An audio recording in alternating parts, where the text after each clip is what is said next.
Automatic License Plate Recognition, or ALPR, by Anwar Madran and Thomas John. Fast vehicle identification is crucial to solving crimes. About 70% of crimes in the USA involve a vehicle. Sometimes when we get an Amber Alert, the information that is given is license plate number, make and model of the car, and color. Having a technology that can take a lot of pictures of license plates and process them quickly increases crime solving exponentially. The hardware used by ALPR includes regular and infrared cameras for nighttime use, a computer that the driver will be using, and an ALPR processor that contains a list of license plate numbers that the agency is looking for. That list is called a hot list. The way ALPR works is first, the camera takes a picture, sends it to the computer. If there is a license plate in the picture, the computer sends it to the processing unit, where the data is read and compared with the hot list. If there is a match, the processing unit sends a signal back to the computer where a decision will be made. In this case here, the decision will be either to open the gate or keep it closed. In this case here, where it's mounted on top of the police car, it's going to alert the officer whether the car in front of them, whichever the picture was taken of, whether the car is stolen or wanted for a crime. So this is what the actual camera looks like, mounted on a police car. It's got two lenses. One of them is infrared, that's for nighttime, and the regular one for daytime. And they can be facing many different directions. Before we look at the code, we have to watch the following video. He is going to be talking about NCIC and FCIC. NCIC means National Crime Information Center, and FCIC stands for Florida Crime Information Center. At the beginning of each shift, we download the complete FCIC and NCIC hot list for Florida. It could be any state database, though. We download all of the stolen vehicle and stolen license plate information, as well as any information and data from our local intelligence units, parole office, and other local and state agencies. This vehicle is loaded with a 4-camera ALPR system. That's an automated license plate recognition system called VeriPlate. We have 2 forward-facing cameras, a side-facing camera, and a rear-facing camera. Each of those cameras can capture and check 1 plate every second. That's going to give you about 3,600 plates per hour per camera, if you were actually to come across that much traffic. What the screen gives you here is an overview picture of the entire vehicle, and then once that image is captured, the software isolates just the license plate and reads it, and that's what you see in the orange box, is the text representation of the plate. The software then automatically checks that against a local copy of NCIC, FCIC, or any other local intelligence databases.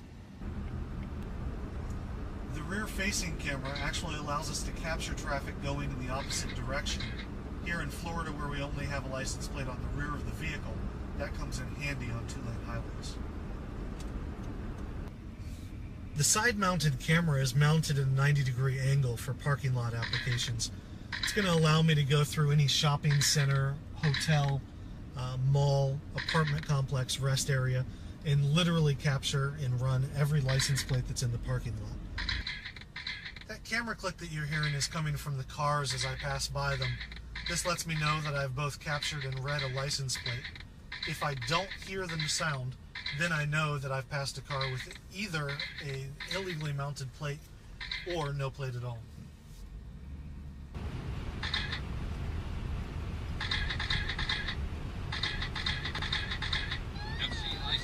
Hey, looks like we have a hit here. Out of Miami-Dade Police Department, a stolen vehicle.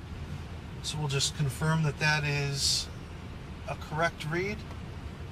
And yes, on that Chevy Suburban right there. So we'll go ahead and call the auto theft unit and have them set up surveillance on this vehicle.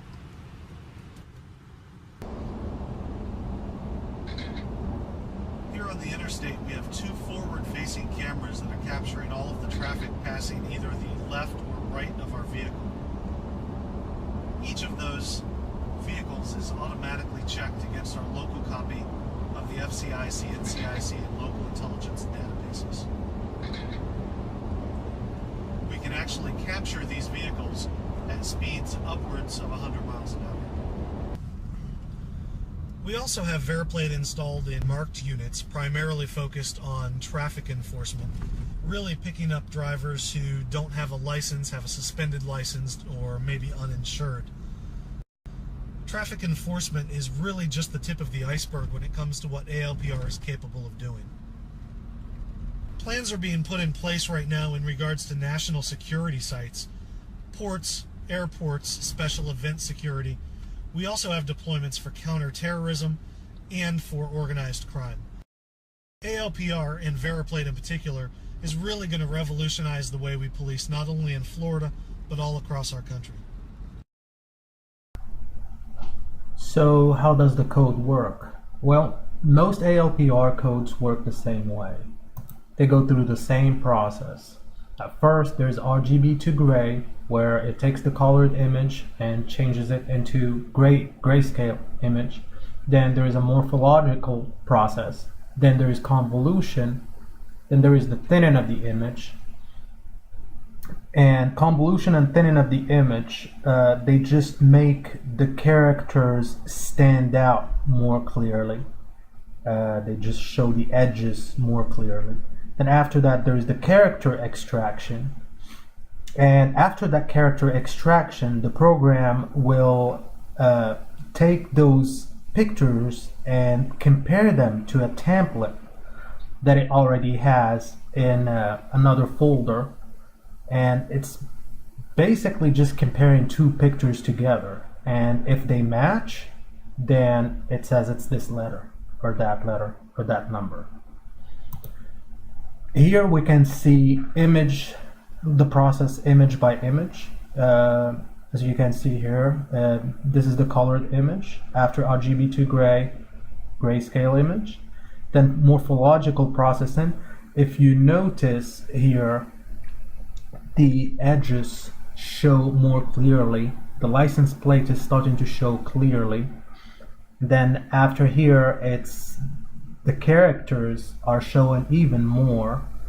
And at the final step, it isolates just the license plate characters. You notice the Corvette here disappeared, here that disappeared too.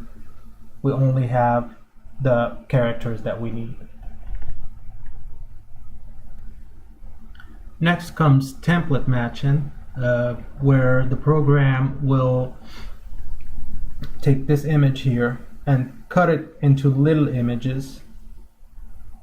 Each image will have one character, and then it will compare it to images that are stored in a folder. And in the code, it tells it to compare them, and it also tells it like an image that looks like this is an O, an image that looks like this is an A. So at the end, the code takes all of these one by one in order and then displays the output.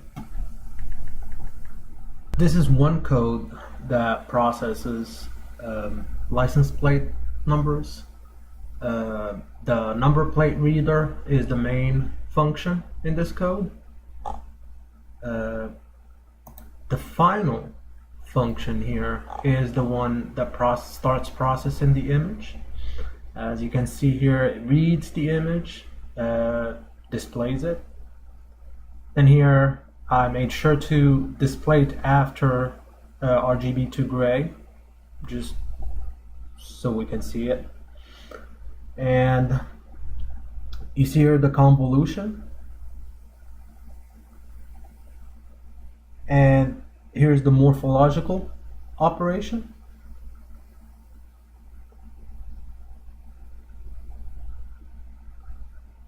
Then it takes the image, then breaks it into boxes where the characters are gonna be. Now, read letter is the place where characters are compared with a set of templates.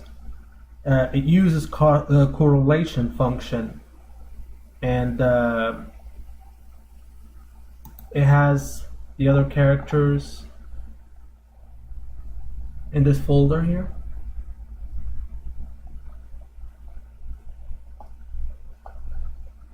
And so if there is a high correlation, then it is a match. Let's test the program.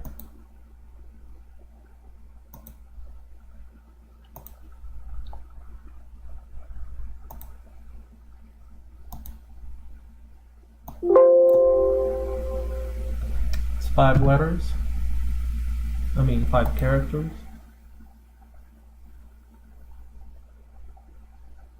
896HH, which is correct. But what would happen if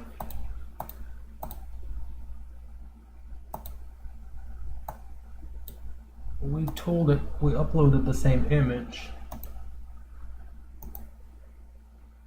and we tell it that it's 6 characters instead? What would happen?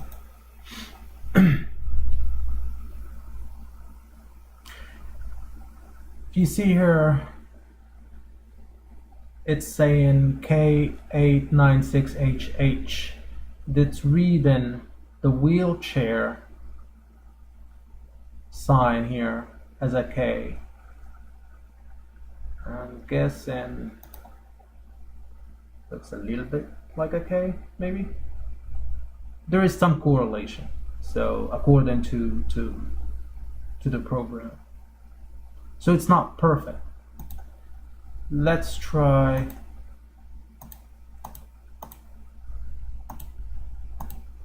another one. Let's try the new Oklahoma license plate 6.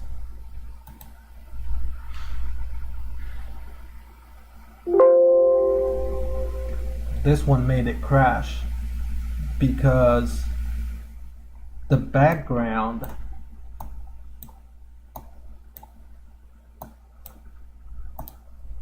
of the license plate is white and blue. So let's try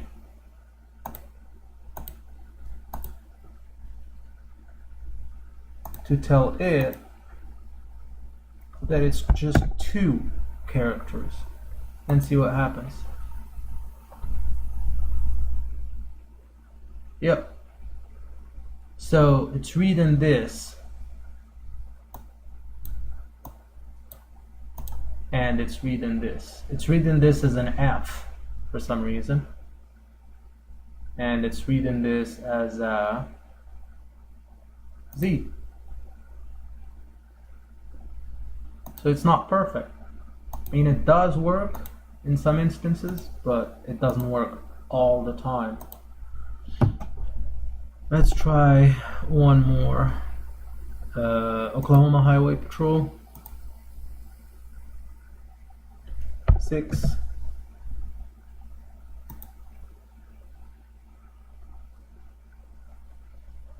This one is perfect because the background is uniform, so it's able to read it.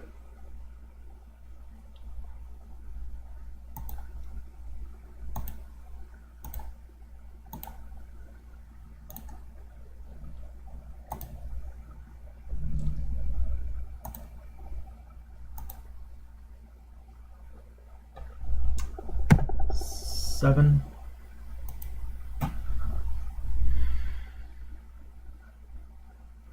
OU Fan 92.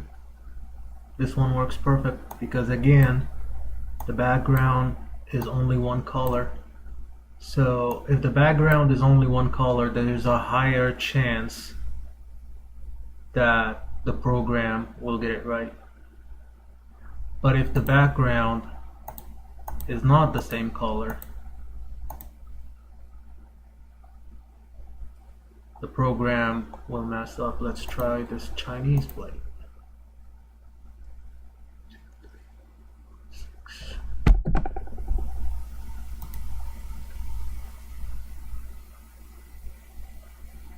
EW655. It read this 3 here as a 5. So as you can see, it's not, it works, but it's not always correct.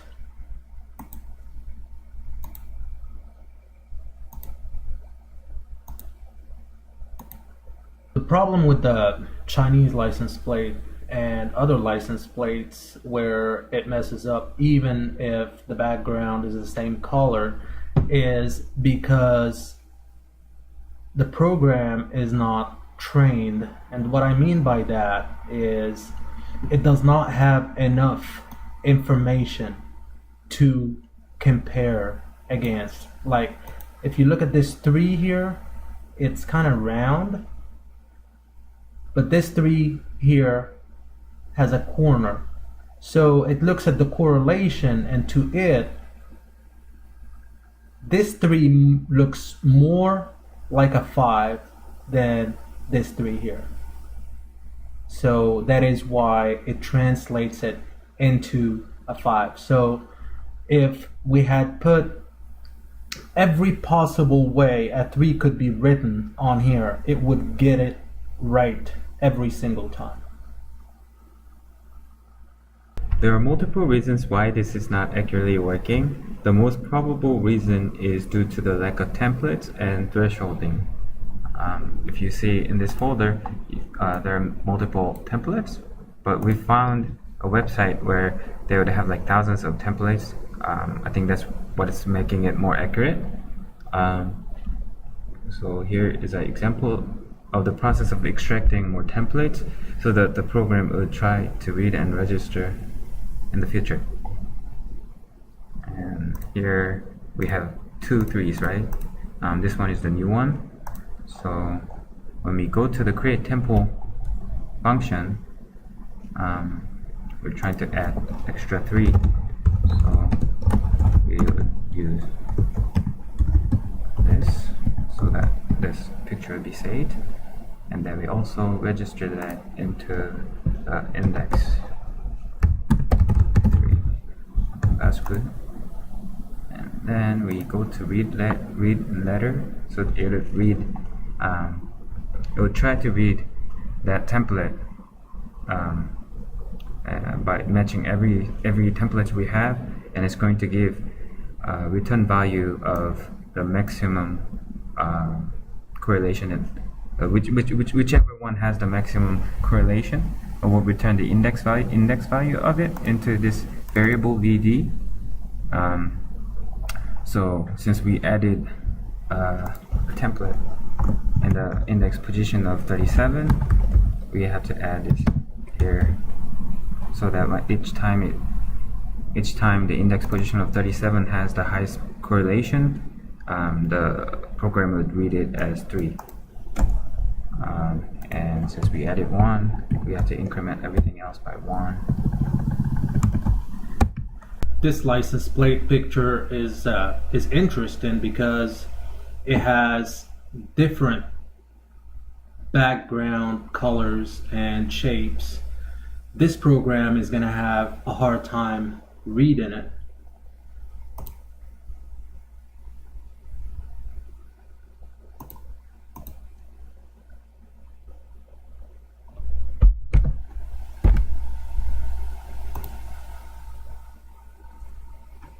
Okay, if you look at the final picture,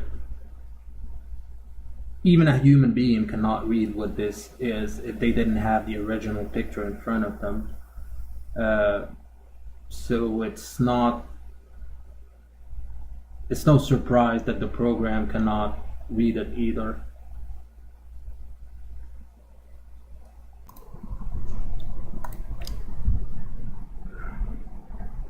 Anwar talked about the problem of detecting non-uniform background plates using the Oklahoma license plates, right?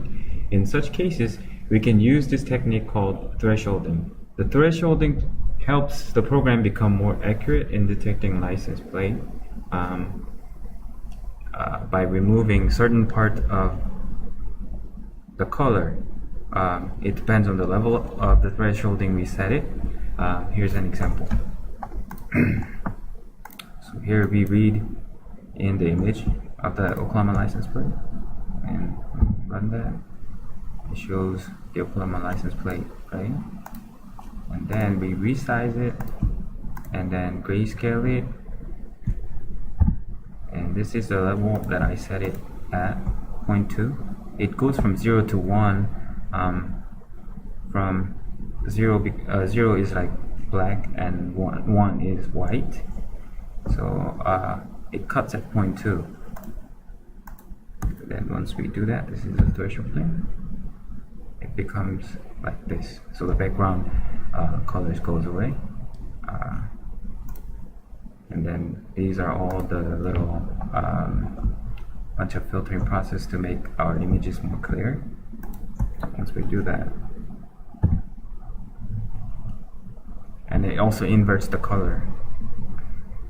Okay, so we get this one, so that once this is done, we can read this using the templates that we have already. Here is another image that lots of other APR programs had a hard time reading because of its backgrounds. I can show you what the thresholding can do to help reading it. So here we read it and resize, grayscale, and thresholding it and printing it out. Almost takes up the almost every background, right? And then we use filtering process, bunch of filtering process to make it better, and also invert the color, so we get the result, which removes every other unnecessary backgrounds. After implementing the techniques Thomas mentioned, let's test the program again with the same picture.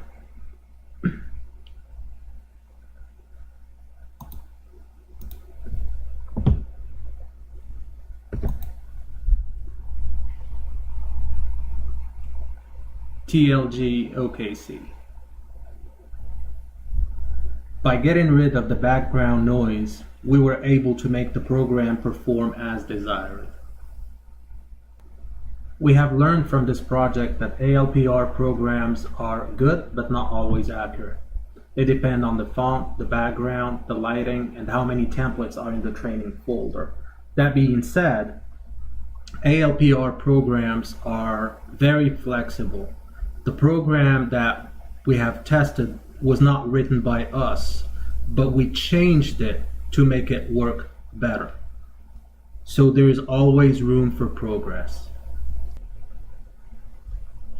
Thank you.